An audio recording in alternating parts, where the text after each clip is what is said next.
लोकपाल, अन्ना हजारे, भ्रष्टाचार, इन शब्दों को अगर याद करें तो मुझे लगता है कि आप लोग सन 2012 में पहुंच गए होंगे। याद करिए वो सन 2012 का दौर जब अन्ना हजारे का आंदोलन, लोकपाल आंदोलन चरम पे था। देशभक्ति की भावनाएं सभी के अंदर चरम पे थी और सभी लोग अन्ना हजारे के पीछे थे कि ये देश बदलेंगे, देश बदलेंगे। हम भी चले पीछे, लोग भी चले, काफिला भी उड़ा और वास्तव में एक समय ऐसा लगा कि लोकपाल बिल आके रहेगा। लेकिन आज सन 2025 में हम लोग बैठे हैं और जनवरी में हम लोग ये वीडियो आपके सामने लेकर प्रस्तुत हो रहे हैं, क्योंकि अगले ही महीने यानी 5 फरवरी सन 2025 को चुनाव दिल्ली में घोषित हो चुके हैं, विधानसभा चुनाव। लेकिन 2012 जो शब्द मैंने बोले हैं, अन्ना हजारे, भ्रष्टाचार, लोकपाल, इनसे एक व्यक्ति निकला जिसका नाम है अरविंद केजरीवाल। इसमें कोई शक नहीं कि अरविंद केजरीवाल की राजनीतिक सोच ने भारत देश में एक नई राजनीति का उदय किया और लोगों ने उनको पसंद भी किया।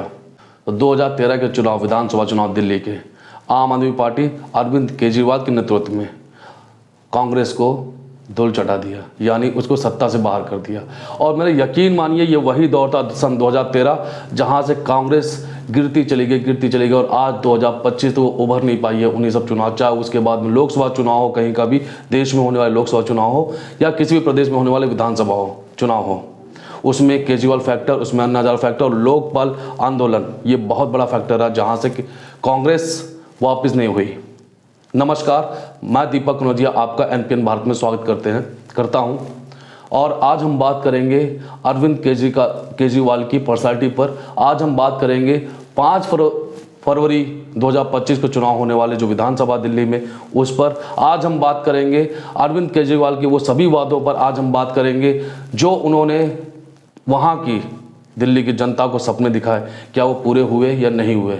आज हम बात करेंगे उस आम आदमी की जिसमें लोगों ने अपना चेहरा देखा, जिसमें लोगों ने अपना बेटा देखा, जिसमें लोगों ने अपना बड़ा भाई देखा और उनको मुख्यमंत्री के पद पर बिठाया।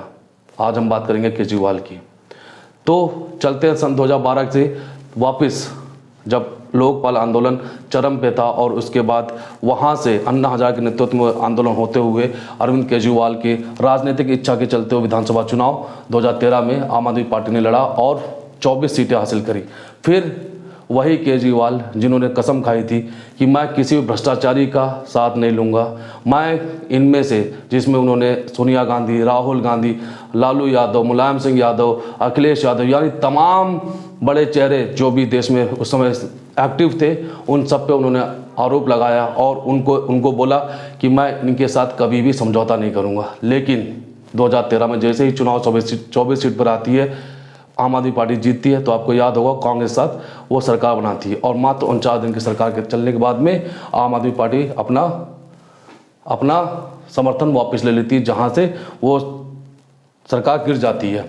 फिर चुनाव होते हैं 2015 में, फिर वही सपने, स्वास्थ्य, भ्रष्टाचार और तमाम तरीके फ्री बीज उनको दी जाती हैं दिल्ली की जनता को, जिसके चलते हुए उनको बड़े लेवल पर, मैंडेट लेवल पर उनको मैंडेट मिलता है। 67 सीटों पर आम आदमी पार्टी वापस आती है, जिसमें 1, 2 और 3 आपको अगर मैं याद दिलाऊं तो आपको याद आएंगे वो 3 वादे कौन से थे जो आज 2025 तक पूरे नहीं हुए। सबसे पहला वादा था यमुना की सफाई, जो उन्होंने 2013 में किया, उन्होंने 2015 में किया, फिर 2019 के चुनाव में किया और फिर 2025 के चुनाव में कर रहे हैं। दूसरा, गंदगी का पहाड़।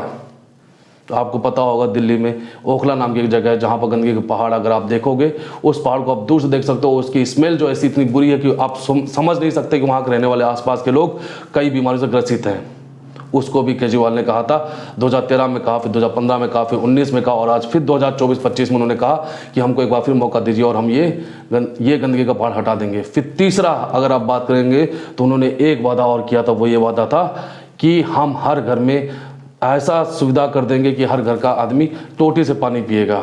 और आज भी हाल देखिए, आपको चलते हुए लोग कोसते हुए मिल जाएंगे केजरीवाल को, और उनको समझ में आ गया है ये चीज़ कि केजरीवाल ने पिछले 11-12 साल से हमको मूर्ख बनाया और कुछ नहीं। इसके बाद में अगर आगे बात करें, हम लोग थोड़ा सा और आगे बढ़ते हैं, तो आम आदमी पार्टी के जो शीर्ष नेता हैं, यानी जो टॉप लेवल जो वहाँ पर फेसेस हैं, जैसे कि सिसोदिया, मनीष सिसोदिया शिक्षा मंत्री रहे हैं, दूसरे नंबर पर संजय सिंह, तीसरे नंबर पर आप अरविंद केजरीवाल, और इसके साथ में सत्येंद्र जैन नाम के 4 आप प्रमुख नेता, इनको जानते ही होंगे आप। ये चारों के चारों जेल काट कर आए हैं, जिसमें सत्येंद्र जैन आज तक जेल से वापस नहीं आए हैं। और ये किस मामले में गए? शराब नीति मामले में गए, भ्रष्टाचार पे गए। इसके बाद में और अगर आगे बात करें, थोड़ा सा आगे बढ़ते हैं, तो आपने अभी एक मुद्दा बहुत जोरों पर चल रहा है, वो है शीश महल। ये शीश महल आखिर इतना बड़ा मुद्दा क्यों बन गया? लोगों ने इतना बड़ा मुद्दा, भाजपा ने इसको इतना बड़ा मुद्दा क्यों बनाया? कारण है उसका, क्योंकि सन 2012 और 13 में जो चुनाव से आने से पहले अरविंद केजरीवाल ने अपने बच्चों की कसम खाई थी कि मैं कसम खाता हूं कि मैं कभी, अपने बच्चों की कसम खाता हूं कि मैं कभी भी गाड़ी नहीं लूंगा, सुरक्षा नहीं लूंगा, कोई बंगला नहीं लूंगा। तो भाजपा ने उसको भी दिखाया कि ये इनके अंदर राजनीतिक लालच इतनी ज़्यादा है कि उन्होंने करोड़ों रुपए खत्म कर दिए एक सिर्फ शीश महल, यानी कि वो मुख्यमंत्री आवास बनाने में, जिसमें अरविंद केजरीवाल रहा करते थे, और लेकिन भ्रष्टाचार के आरोप में वो जेल चले गए। और वहाँ से निकलने के बाद में जो वापस आते तो आतिशी माल लेना को मुख्यमंत्री बनाते हैं। लेकिन शीश महल का मुद्दा भाजपा इस समय काफ़ी तेज़ी से उठा रही है। अगर इस बार बात करें सन 2025 के चुनाव की, तो आपको एक चीज़ तो बहुत अच्छी तरह से नोटिस किया होगा, वो है भाजपा का चुनाव लड़ने का तरीका काफ़ी बदलाव हुआ नज़र आ रहा है। क्योंकि 2013 का चुनाव, 2015 का चुनाव, 2019 का चुनाव भाजपा ने राष्ट्र के मुद्दे पर लड़ा था, लेकिन इस बार पहली बार ऐसा लग रहा है कि भाजपा वहाँ के स्थानीय मुद्दों पर चुनाव लड़ रही है। जैसे उन्होंने वहाँ पर एक योजना लेकर आए हैं, जहाँ झुग्गी वहाँ मकान। ये योजना बताती है कि भाजपा इस बार दिल्ली के मुद्दों पर चुनाव लड़ना चाहती है। साथ में उन्होंने ये भी ऐलान किया भाजपा ने अपनी मैनिफेस्टो में कि जो फ्रीबीज केजरीवाल दे रहा था, वही फ्रीबीज हमारे साथ, मतलब हम अगर सत्ता में आते हैं तो हम भी ये मतलब प्रोसीड करते रहेंगे उसके साथ में। ये इससे देने का मैसेज क्या था?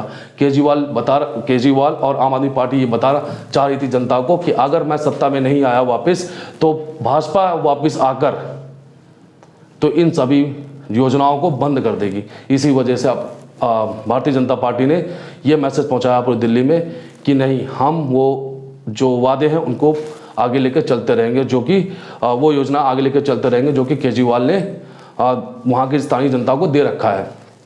तीसरा पक्ष अगर बात करें आपका कांग्रेस का पक्ष, कांग्रेस भी इस बार काफ़ी तेजी से, क्योंकि काफ़ी तेजी से चुनाव लड़ रही है और काफ़ी स्ट्रांगली कमबैक करने की कोशिश कर रही है।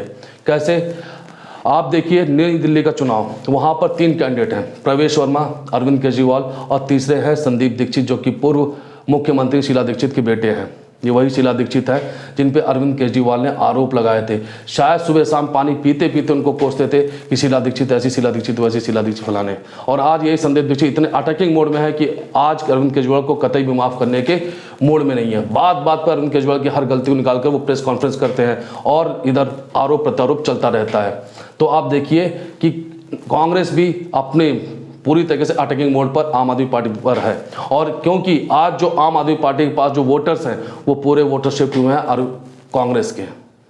अगर कांग्रेस चुनाव बहुत मजबूती से लड़ती है तो फायदा किसको होगा? भाजपा को।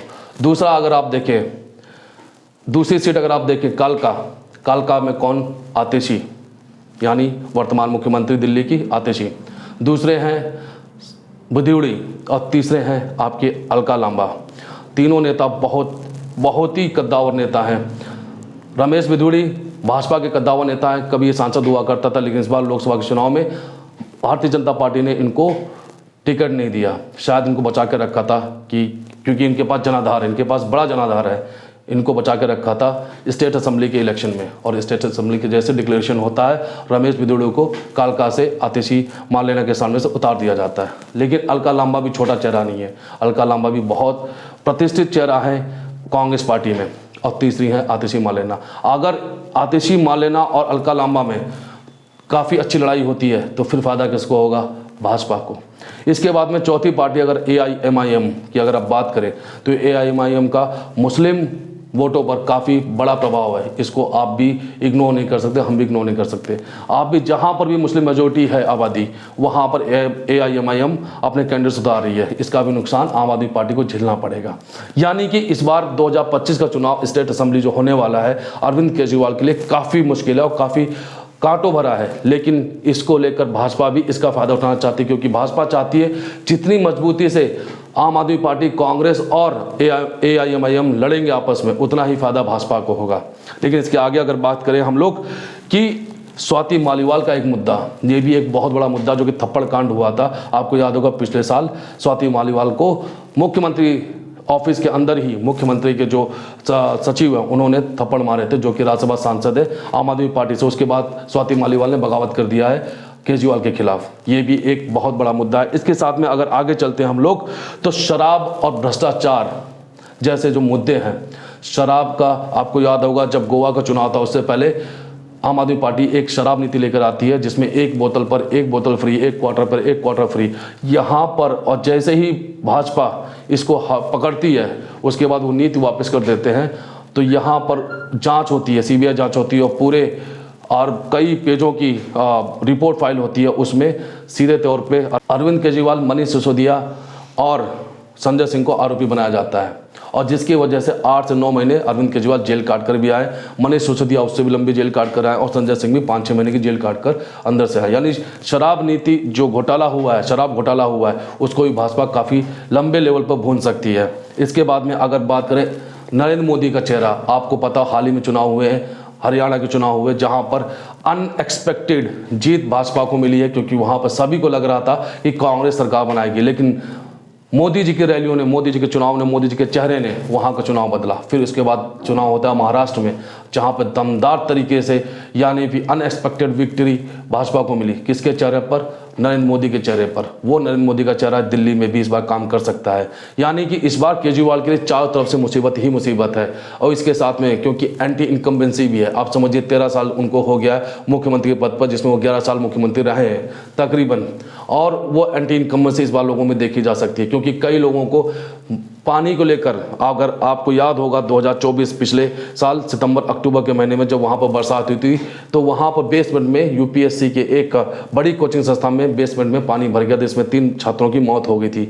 वहाँ पर यानी बरसात में पानी ज़्यादा, पर पानी बहाव, गंदगी आपको अक्सर दिख जाएगी। और जैसे ही मई जून का महीना आता है जहाँ पर काफ़ी गर्मी पड़ रही होती है, तो उस समय पूरे दिल्ली पानी से जूझता हुआ नजर आता है। तो दूसरा मुद्दा ये भी है, लोगों की एंटी इनकम्बेंसी यहाँ पर देखने को मिल सकती है। यानी कि इस बार अरविंद केजरीवाल का चुनाव कई हद तक मुश्किल है और लोगों ने इनको नाम दे दिया फर्जीवाल। भाजपा, कांग्रेस जैसी पार्टी इस बार डायरेक्टली इनको नाम दे रही है फर्जीवाल। और कई लोग जो कि अरविंद केजरीवाल से परेशान हो चुके हैं और उनके वादों से परेशान हो चुके हैं, उनके जो आम आदमी का जो चेहरा वो दिखाते हैं लोग, उसके पीछे जो उनकी राजनीतिक सोच है लोगों ने पकड़ ली है, क्योंकि लोग समझ गए हैं कि ये वो व्यक्ति है जो हम लोगों ने, ये वो व्यक्ति नहीं है जो हम लोगों ने सोचा था, जैसा हम लोगों ने देखा था इसके अंदर। ऐसे ही कुछ एनालिसिस लेके मैं आपके सामने आता रहूँगा। दीपक कनौजिया, आपको फिर अगले किसी वीडियो में मिलता हूँ। बहुत बहुत धन्यवाद।